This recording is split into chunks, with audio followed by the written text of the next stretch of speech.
Hey everyone, welcome back to the channel. Today, we're diving into a topic that can completely transform your financial life, tracking your expenses. I know, it sounds a little tedious, but trust me, getting a handle on where your money is going is the first step to making it work for you, not against you. Think of it like this. You wouldn't try to get fit without tracking your workouts or what you eat, right?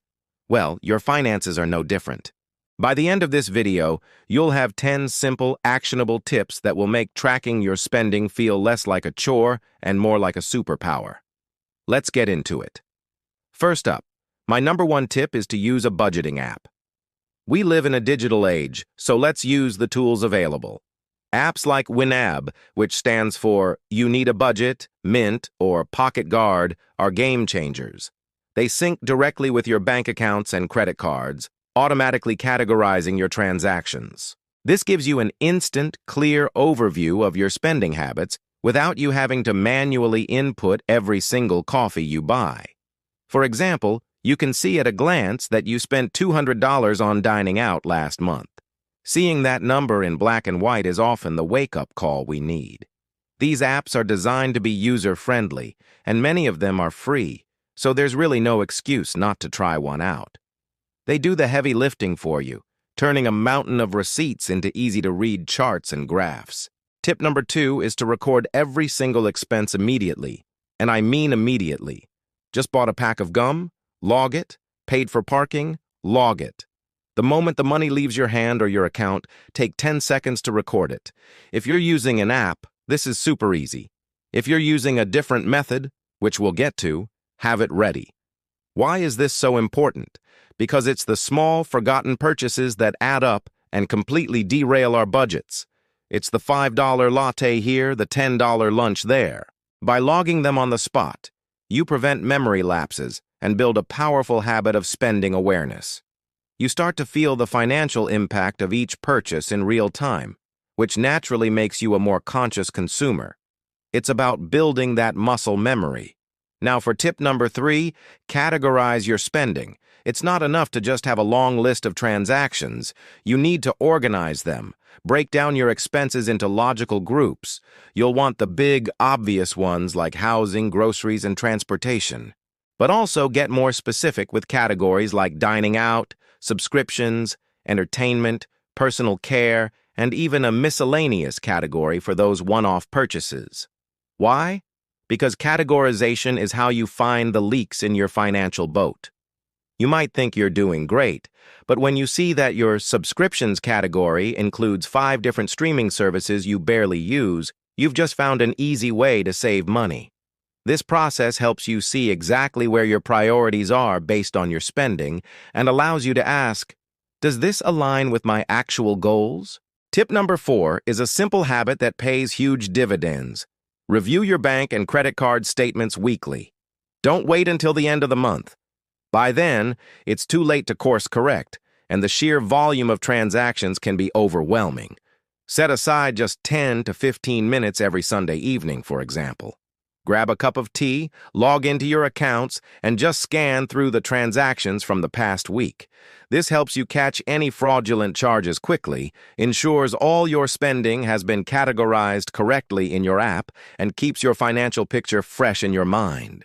A weekly check-in is manageable, less intimidating, and keeps you consistently engaged with your money. It's a small-time investment with a massive return in financial clarity and control. For those of you who aren't fans of digital tools, tip number 5 is for you. Keep a spending journal. Yes, I'm talking about good old-fashioned pen and paper. Get a small notebook that you can carry with you everywhere and physically write down everything you buy. There's something psychologically powerful about the physical act of writing down $12 for a sandwich. It makes the spending feel more tangible, more real than just tapping a card. This method forces you to be incredibly mindful of your purchases. It's not as automated as an app, of course, so it requires more discipline. But for some people, this tactile connection is exactly what they need to finally get a grip on their spending habits. It's a classic for a reason. Moving on to tip number 6, set up spending alerts. This is a super underrated feature that most banks offer for free. You can enable notifications that will text or email you for various reasons. For example, you can get an alert every time a charge over $20 is made to your card, or you can get a low balance alert when your checking account dips below a certain amount, say $100. Some banking apps even let you set budget limits for categories and will notify you when you're getting close to your limit for the month. These alerts act as a real-time accountability partner. They're like a little tap on the shoulder reminding you to stay on track. It takes 5 minutes to set them up in your banking app, and they can save you from accidental overdraft fees and mindless overspending. Tip number 7 is crucial for anyone who still uses cash. Track your cash separately. Cash is notoriously difficult to track. It's the ghost of our budgets. You pull out $100 from the ATM on Monday, and by Friday, it's just gone. You have no idea where it went. To combat this, you need a system.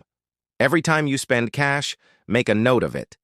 You can use a simple Notes app on your phone, or if you're using a budgeting app, most have a feature to manually add cash transactions. Another great method is to keep your receipts. When you get home, enter them into your tracker. Don't let your cash become a black hole in your budget. Giving every dollar a name, even the paper ones, is key. This leads perfectly into tip number 8. Try the envelope system.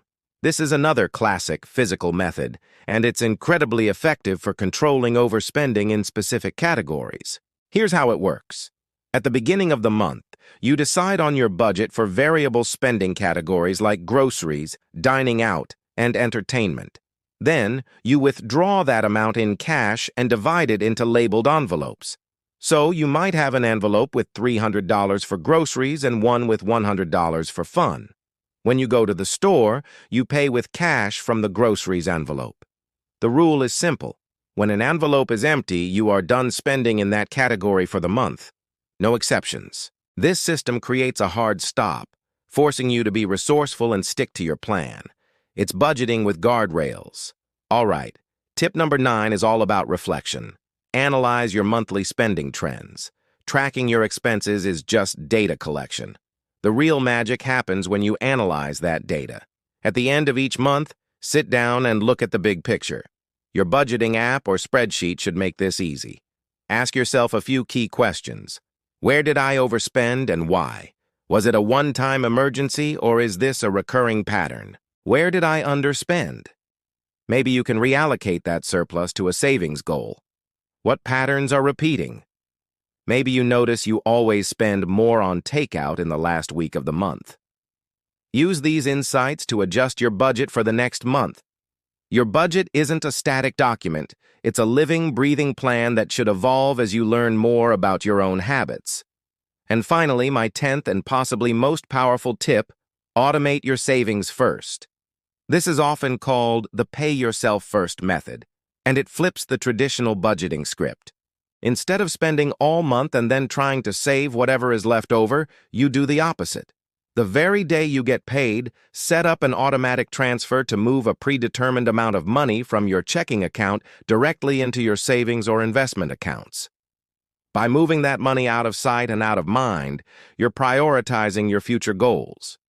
What's left in your checking account is what you have available to spend for the month. This simple trick forces you to live within your means and ensures you are always making progress on your savings goals without relying on willpower alone. It automates your success. So there you have it. 10 practical tips to master the art of tracking your expenses. From using modern apps to classic envelope systems, there's a method here for everyone. The key is to find what works for you and stick with it. Remember, knowledge is power, and knowing where your money goes is the most powerful financial knowledge you can have. It's the foundation for paying off debt, saving for a down payment, or investing for your future. Start small, be consistent, and don't get discouraged if you're not perfect right away. It's a journey, not a destination. Thank you so much for watching. If you found these tips helpful, please give this video a thumbs up, and don't forget to subscribe for more content on how to manage your money and build a better financial future. Let me know in the comments which tip you're going to try first. See you in the next video.